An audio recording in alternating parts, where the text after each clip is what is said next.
In the 1860s, a silent killer entered thousands of wealthy homes. It didn't carry a knife or a gun. Instead, it hung beautifully on the living room walls, slowly suffocating children while their parents watched in horror. This is the story of how home decor became a mass murder weapon. For decades, Victorian doctors were baffled by a mysterious illness sweeping across Britain. Headaches, failing sight, and children wasting away to nothing. The cure? Leaving the house. The culprit? A brilliant, vibrant color that literally poisoned the air every time the weather turned damp. The Victorian era is often remembered for its rigid etiquette, industrial breakthroughs, and magnificent architecture. But beneath the surface of this gilded age lay a dark, toxic reality. In the mid-19th century, a domestic craze swept through Europe and North America. It was an obsession with a color so vibrant, so deep, and so mesmerizing that people called it the rage for green. From the grand estates of London to modest working-class flats, millions of families lined their walls with beautiful, leafy green wallpapers. They believed they were bringing the freshness of nature indoors. They had no idea they were inviting an agile, relentless killer into their homes. A killer that thrived in the shadows, waiting for a rainy day to release its lethal breath. To understand how this disaster unfolded, we have to look back to 1775.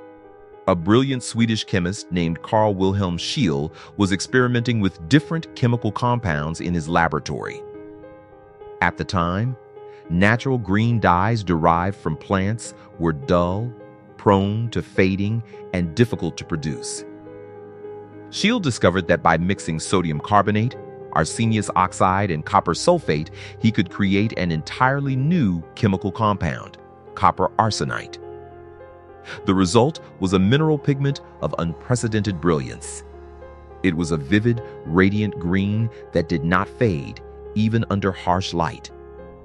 It was named Scheele's green in his honor. German manufacturers refined the formula by adding copper acetate to arsenic trioxide, producing an even brighter, more luminous hue known as Paris green or emerald green. The chemistry of the pigment, sodium carbonate plus arsenic trioxide plus copper sulfate, which became Scheele's green, the reaction yields copper arsenite, the vibrant but highly toxic compound used as the basis for Scheele's green. This pigment was highly versatile and incredibly cheap to manufacture.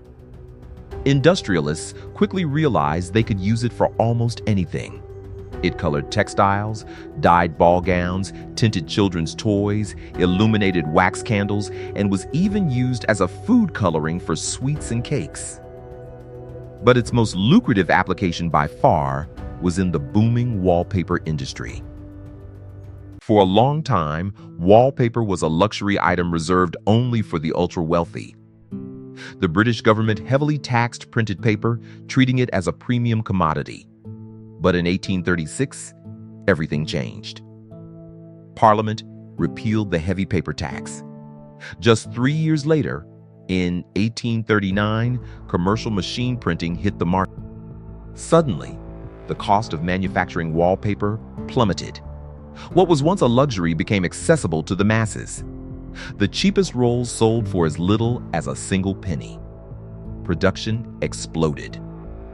By the 1870s, Britain alone was manufacturing over 32 million rolls of wallpaper every single year.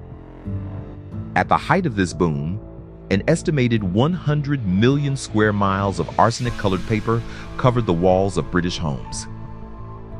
Prominent toxicologist Dr. Alfred Swain Taylor famously remarked that wallpaper now furnishes arsenic to the millions. Arsenic was not a secret in the 19th century. Victorians knew exactly what it was. It was a cheap, easily accessible white powder sold at local grocers to kill rats. It was the preferred weapon for murderers because it was odorless and virtually untargetable in food.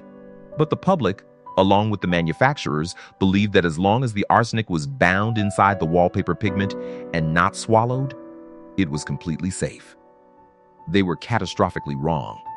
The poison didn't stay on the walls. Scientists later discovered that arsenic wallpaper killed in two distinct ways. The first was mechanical. As the wallpaper aged, dried, or was brushed against by a servant dusting the room, tiny microscopic flakes of heavy arsenic dust broke free. This toxic dust drifted through the air, settling on carpets, bedding, toys, and into the lungs of anyone breathing it in. The second method was biological and far more terrifying. Victorian homes were notoriously damp, cold, and poorly ventilated. When moisture seeped into the walls, common household molds, specifically a fungus known as Scopulariopsis brevicalis, began to feed on the paste and starch backing of the wallpaper. As the mold metabolized the inorganic arsenic pigments, it triggered a chemical reaction. It converted the solid copper arsenite into a highly toxic, completely volatile and colorless gas, arsine gas. Families were sleeping in sealed, unventilated bedrooms, breathing in a steady stream of pure gaseous poison all night long. The symptoms of chronic arsenic poisoning or chronic arsenism were frustratingly vague to 19th century doctors. Victims suffered from severe headaches, constant fatigue, inflamed eyes, raw sore throats, respiratory distress, and painful skin lesions. Because these symptoms mirrored common illnesses like influenza, tuberculosis, or general exhaustion, doctors routinely misdiagnosed the patient.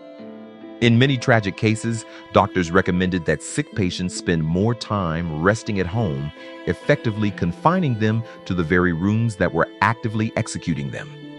Children were the primary casualties. In 1857, a prominent physician named Dr. William Hines began documenting unusual illnesses in his patients. He treated a businessman and his wife who suffered from severe headaches and weakness every evening. Dr. Hines noticed their symptoms peaked when they retired to their newly decorated green papered study. He scraped a sample of the paper, analyzed it, and confirmed it was saturated with arsenic. Other cases were more definitive. Entire families of children wasted away and died in bright green nurseries. When autopsies were performed, investigators found their internal organs heavily congested with arsenic. The crisis reached the steps of the throne when a visiting international dignitary became violently ill while staying in a green-painted guest room at Buckingham Palace. Queen Victoria took immediate action. Horrified by the growing medical consensus, she ordered every shred of green wallpaper to be stripped from the royal residences. Despite mounting medical evidence, the wallpaper industry fought back fiercely to protect their profits. Wealthy industrialists dismissed the growing public panic as mass hysteria. Even William Morris, the legendary textile designer and icon of the arts and crafts movement, openly mocked the doctors. Morris's own early wallpaper designs, like his famous 1864 trellis pattern, relied heavily on arsenical greens. Because his family owned a lucrative share in an arsenic mining company, Morris wrote to friends claiming that doctors had simply been bitten by witch fever. Some manufacturers went so far as to publicly offer to eat pounds of their own wallpaper to prove its safety. But public trust had collapsed. Unlike several European nations that quickly passed laws banning arsenical pigments in the 1830s and 40s, the British government refused to legislate against the powerful wallpaper lobby.